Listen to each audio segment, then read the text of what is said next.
Hi everyone, a very good evening to all of you.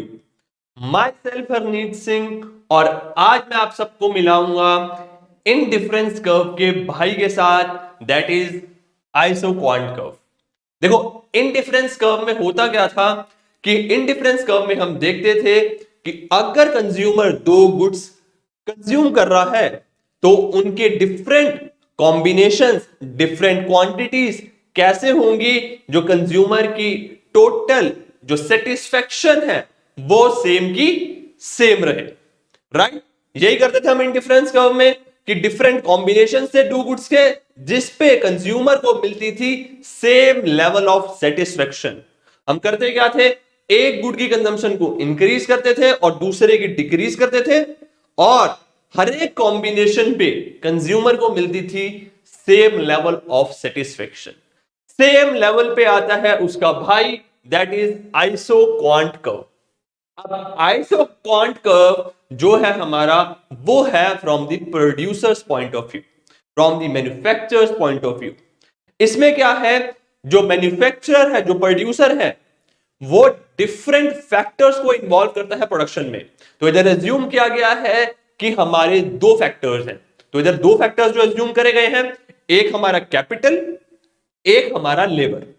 अब जो हमारा producer है वो देख रहा है कि अगर इन दोनों फैक्टर्स को चेंज किया जाए या डिफरेंट कॉम्बिनेशंस इन दोनों फैक्टर के, जिस पे जो प्रोडक्शन है जिस पे जो आउटपुट है वो सेम का सेम रहे, तो उन सारे कॉम्बिनेशंस को उन सारे पॉइंट्स को हम कहते हैं आइसो क्वांट कर्व।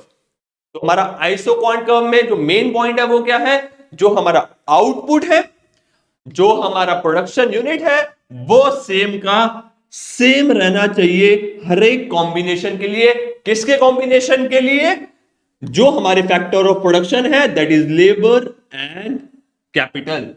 मतलब इधर हमारे दो डिफरेंट डिफरेंट फैक्टर्स हैं जिनके अलग अलग कॉम्बिनेशंस हैं और हर एक कॉम्बिनेशन पे जो हमारा प्रोडक्शन है वो सेम रह रही है।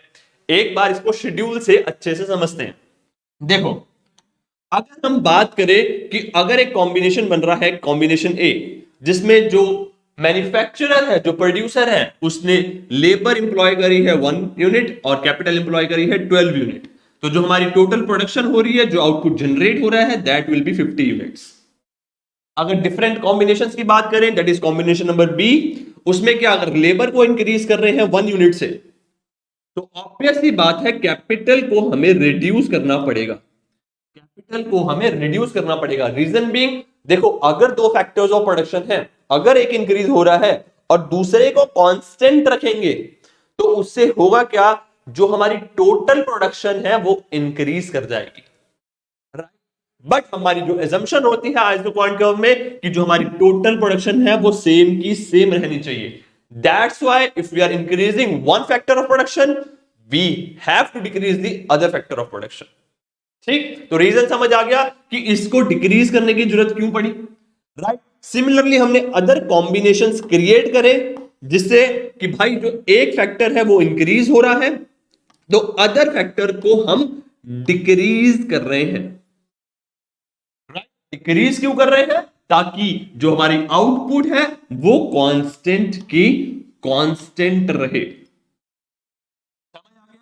अगर दोनों फैक्टर्स को मैं इसको एक्स पे एक्सिस पे और इसको वाई एक्सिस पे प्लॉट करूं तो जो हमारे पॉइंट्स आएंगे समवॉट लाइक ऐसे से पॉइंट्स आ जाएंगे और इन पॉइंट्स को जब मैं ज्वाइन करूंगा ये हमारा कहलाएगा आइसो क्वांट कर्व।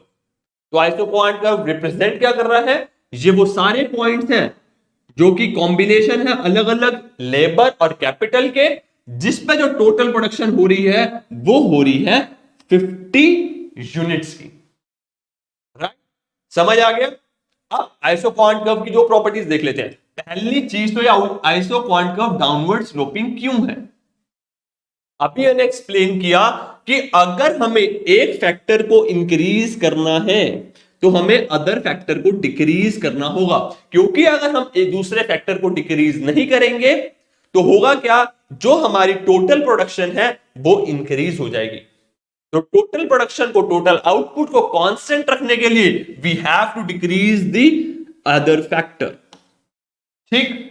अब सेकंड प्रॉपर्टी आती है, ये डाउनवर्ड स्लोपिंग तो है ही, साथ साथ ये हमारा कॉन्वेक्स टू ओरिजिन भी है। अब कॉन्वेक्स टू ओरिजिन का रीजन क्या है? कॉन्वेक्स टू ओरिजिन का रीजन है कि जो हमारा फैक्टर्स डिक्रीज हो रहे हैं, फॉर एग्जांपल मैंने बोला कि पहले कैपिटल को मैंने 4 यूनिट से डिक्रीज किया, राइट, 12 से 8 किया, फिर 8 से 5 किया, 3 यूनिट से डिक्रीज किया, फिर 2 यूनिट से डिक्रीज किया, फिर 1 यूनिट से डिक्रीज किया। ये जो फैक्टर्स हैं इसको मैंने डिमिनिशिंग रेट पे डिक्रीज किया। इस डिमिनिशिंग रेट पे डिक्रीज करने की वजह से जो हमारा कर्व बना, that is convex curve, right. अब जो ये पॉइंट्स निकाले, ये पॉइंट्स है क्या? ये पॉइंट्स हमारे वही है कि जो हमारा फैक्टर्स है वो कितने से डिक्रीज हो रहे हैं, राइट। कि जो हमारा एक्स एक्सिस है वो कितने से डिक्रीज हो रहा है, कि लेट सपोज कैपिटल को हमने 4 से डिक्रीज किया, फिर 3 से डिक्रीज किया, फिर 2 से डिक्रीज किया। इसको हम बोलते हैं marginal rate of technical substitution, जो कि हमारा आ रहा है change in capital due to change in labour, कि अगर हम एक लेबर को इंक्रीज कर रहे हैं तो हमें कैपिटल को कितने से रिड्यूस करना पड़ रहा है। अब एक क्वेश्चन आपके माइंड में आ सकता है कि सर आपने इसको कांस्टेंट क्यों नहीं रखा, कि -4 -4 -4 या -5 -6 -8 क्यों नहीं करा, इसको डिमिनिशिंग ही क्यों रखा? इसका रीजन होता है diminishing return to scale, plus जो हमारे असम्पशन होती है आइसोक्वांट की, कि जो हमारे फैक्टर्स हैं वो परफेक्ट सब्स्टिट्यूटेबल नहीं है, उस वजह से जो हमारा MRTS आता है वो आता है डिमिनिशिंग। ठीक। आइसोक्वांट कर्व हो गया कि वो सारे पॉइंट्स का कॉम्बिनेशन जहां पे डिफरेंट फैक्टर्स हम लगा के एक constant level of output generate कर रहे हैं। अगर मैं आगे बात करूं, अगर फैक्टर ऑफ प्रोडक्शन इंक्रीज कर दिए जाते हैं तो होता क्या, जो हमारा आइसोक्वांट कर्व है वो राइटवर्ड शिफ्ट हो जाता। मतलब अगर मैं हायर आइसोक्वांट कर्व की बात करूंगा तो हायर आइसोक्वांट रिप्रेजेंट क्या करेगा, कि यहां पे 50 यूनिट्स हो रहे थे ना, तो शायद हायर आईसी में, आइसोक्वांट कर्व में जो प्रोडक्शन है, जो आउटपुट है वो इंक्रीज कर जाएगा, जैसा हमारा इंडिफरेंस कर्व के केस में होता था। Higher the isoquant curve, higher the production, lower the isoquant curve, lower the production. ठीक है, इसे बोलते हैं हम आइसोक्वांट कर्व मैप। ठीक, that's all about isoquant from my side. Bye bye, take care, have a nice day.